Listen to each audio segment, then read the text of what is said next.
सुप्रभात प्यारे बच्चों। इस विषय के सारे वीडियो आप प्लेलिस्ट में एक साथ देख सकते हैं। तो बच्चों, आज हम सीखेंगे हिंदी कक्षा 7 द्वितीय सत्र का पाठ नंबर 2। पाठ का नाम है हम भी बने महान। तो इसमें है वो हमें महान बनने के लिए कहा गया है। तो महान बनने के लिए हमें है वो बहुत अच्छे कार्य करने पड़ेंगे। हमारे अंदर कर्तव्य पालन होना चाहिए, प्रामाणिकता होनी चाहिए, मानवता के गुण हमारे अंदर होने चाहिए। और यदि हम अच्छे अच्छे कार्य करेंगे तो हम भी महान बन सकते हैं। यहाँ पर है वो 4 लोग, जैसे स्वामी विवेकानंद, गोपाल कृष्ण गोखले, सचिन तेंदुलकर और हजरत अली जैसे महान पुरुषों के जीवन के प्रसंग दिए गए हैं। इस प्रसंगों से हमें भी यह सीख मिलती है कि हम भी है वो इन लोगों की तरह महान बने।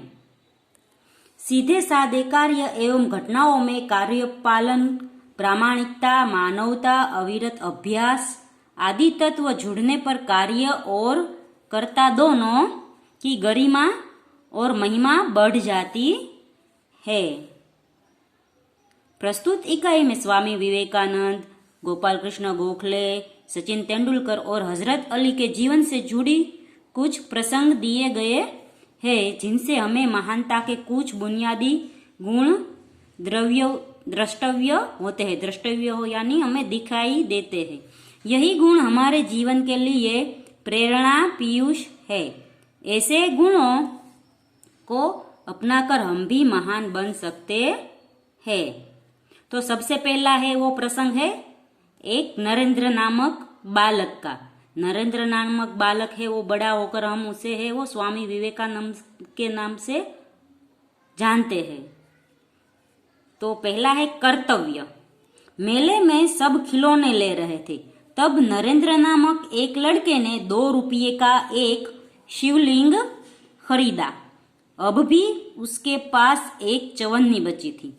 एक लड़के को रोता देख नरेंद्र ने उससे पूछा, क्यों रो रहे हो? लड़के ने कहा, मेरे पास एक चवन्नी थी, कहीं गिर गई, अब मेरी माँ मुझे बहुत पीटेगी। तो बच्चों, ये नरेंद्र नामक बालक है, उसने एक शिवलिंग खरीदा 2 रुपये का, फिर भी उसके पास चवन्नी बची थी। तो वो जा रहा होता है तो रास्ते में एक लड़का रो रहा होता है, तो उससे पूछता है क्यों रो रहा है? तो लड़का बोला कि मेरी है वो चवन्नी खो गई है, इसलिए मेरी माँ मुझे बहुत डांटेगी और पीटेगी। कोई बात नहीं, यह लो चवन्नी, कहकर नरेंद्र ने अपनी चवन्नी उसे दे दी और आगे बढ़ गया। अभी नरेंद्र कुछ दूर ही गया था कि सामने एक मोटर आती दिखाई दी। एक छोटा सा बच्चा उस मोटर से बिल्कुल बेफिक्र या बेखबर चल रहा था। नरेंद्र ने झपट कर उस बालक को खींच लिया। एक पल की देरी होती तो वह बालक मोटर के नीचे आ जाता। इस झपटने की क्रिया में नरेंद्र के हाथ से शिवलिंग छूटकर गिर गया और टूट गया। इस दौरान इकट्ठे हुए लोगों में से किसी ने कहा, बेचारे का नुकसान हो गया, कितने चाव से खरीदे था शिवलिंग। यह सुनते ही नरेंद्र ने कहा, इससे क्या, एक बालक की जान बचाना मेरा पहला कर्तव्य है। वस्तु से भी व्यक्ति का जीवन ज्यादा महत्वपूर्ण है। मानवता सबसे ऊपर है। बचपन से ही ऐसे ख्यालात यानी विचार वाले नरेंद्र आगे चलकर स्वामी विवेकानंद के नाम से प्रसिद्ध हुआ। तो बच्चों, इसमें है 2 प्रसंग एक ही दिन के दिए गए हैं स्वामी विवेकानंद के पहले है कि उसके पास चवन्नी थी, तो कोई बच्चा रो रहा था तो उसे अपनी चवन्नी दे दी, क्योंकि उसकी माँ उसे डांटे नहीं और मारे नहीं। उसके अंदर मानवता के भाव थे। दूसरी बार थोड़े आगे बढ़ा तो एक मोटर वाला है वो बच्चे को कुचलने ही वाला था, तो वह है झपट कर उसे बचा लेता है, पर ऐसे में उसकी शिवलिंग टूट जाती है। तो लोग कहते हैं कि बेचारे की शिवलिंग टूट गई, उसका नुकसान हो गया। पर नरेंद्र कहता है इससे क्या हुआ, भले ही मेरा नुकसान हुआ पर मैंने बालक की जान बचा ली। मेरे हिसाब से वस्तु से ज्यादा व्यक्ति को महत्व देना चाहिए, व्यक्ति के जीवन को ज्यादा महत्व देना चाहिए और हमारे अंदर मानवता होनी चाहिए, मानवता के गुण होने चाहिए। तो ऐसे अच्छे ख्यालात वाले जो नरेंद्र थे वह बड़े होकर स्वामी विवेकानंद बनते हैं। तो इससे हमें भी ये सीखना मिलता है कि हम भी है वो स्वामी विवेकानंद की तरह अच्छे विचार रखें और मन में मानवता के गुण रखें। आगे है नियम सबके लिए है। तो ये एक प्रसंग दिया गया है गोपाल कृष्ण गोखले के जीवन से। चलो देखते हैं इस प्रसंग में क्या है। बात सन 1885 की है। पुणे के न्यू इंग्लिश हाई स्कूल में समारोह हो रहा था। प्रमुख द्वार पर एक स्वयंसेवक नियुक्त था जिसे यह कर्तव्य भार दिया गया था कि आने वाले अतिथियों के निमंत्रण पत्र देखकर उन्हें सभा स्थल पर यथास्थान बिठा दे। तो एक है जो स्वयंसेवक, उसको यह काम सौंपा गया कि जो भी आए उसका तुम है वो आईडी कार्ड चेक करो। आईडी कार्ड यानी जो उसको हम देते हैं वो हमारे जो आईडी प्रूफ होता है वो, और निमंत्रण पत्र देखना था। निमंत्रण पत्र हम जहाँ जाते हैं उसका यदि हमें निमंत्रण मिला हो तो वो निमंत्रण पत्र लेके हमें वहां जाना चाहिए।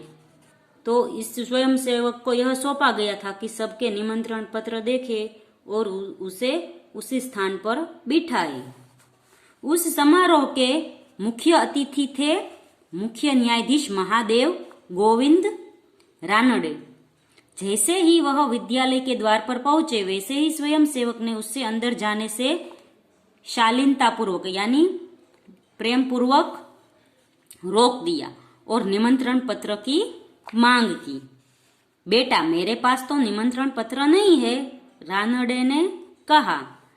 अभी सभी को निमंत्रण पत्र देख के अंदर जाने देने वाले थे, इसलिए उसने है वो महादेव गोविंद रानडे का भी निमंत्रण पत्र मांगा। पर वो स्वयंसेवक है वो उसको पहचान नहीं पा रहा था, इसलिए उसने उससे यह निमंत्रण पत्र मांगा क्योंकि सबके लिए है वो नियम बराबर होने चाहिए। क्षमा करें, तब आप अंदर प्रवेश न कर सकेंगे, स्वयंसेवक का नम्रतापूर्ण उत्तर था। द्वार पर रानडे को देखकर स्वागत समिति के कई सदस्य आ गए और उन्हें मंच की ओर ले जाने का प्रयास करने लगे। पर स्वयंसेवक ने आगे बढ़कर कहा, श्रीमान मेरे कार्य में यदि स्वागत समिति के सदस्य ही रोड़ा अटकाएंगे यानी हमारा काम में रुकावट डालेंगे तो फिर मैं अपना कर्तव्य कैसे निभा सकूंगा। कोई भी अतिथि हो उसके पास निमंत्रण पत्र होना ही चाहिए। भेदभाव की नीति मुझसे नहीं बरती जाएगी। तो ये स्वयंसेवक कहता है कि कोई भी अतिथि हो, कोई भी व्यक्ति हो, पर उसके पास निमंत्रण पत्र होना चाहिए कि उसकी मुझे ये जवाबदारी दी गई है कि जो निमंत्रण पत्र लाए उसी को ही मैं जाने दूं।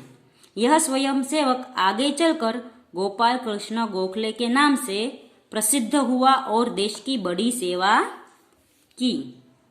तो इस स्वयंसेवक में जो भी गुण थे वो हमें है वो अपने जीवन में भी उतारने चाहिए। स्वयंसेवक को जो काम सौंपा गया था वो काम वो उतने ही प्रामाणिकता से करता है। जैसे उसे काम सौंपा गया कि सबके निमंत्रण पत्र देखे, तो उसने मुख्य अतिथि को के पास भी निमंत्रण पत्र मांगा। तो इससे हमें यह सीख मिलती है कि हमें भी है वो जो काम हमें सौंपा गया हो जहां भी वो काम है वो हमें प्रामाणिकता से करना चाहिए। तो बच्चों यहाँ पर हम है वीडियो खत्म करते हैं। अगले वीडियो में इसके आगे का पाठ सीखेंगे। तब तक के लिए गुड बाय, टेक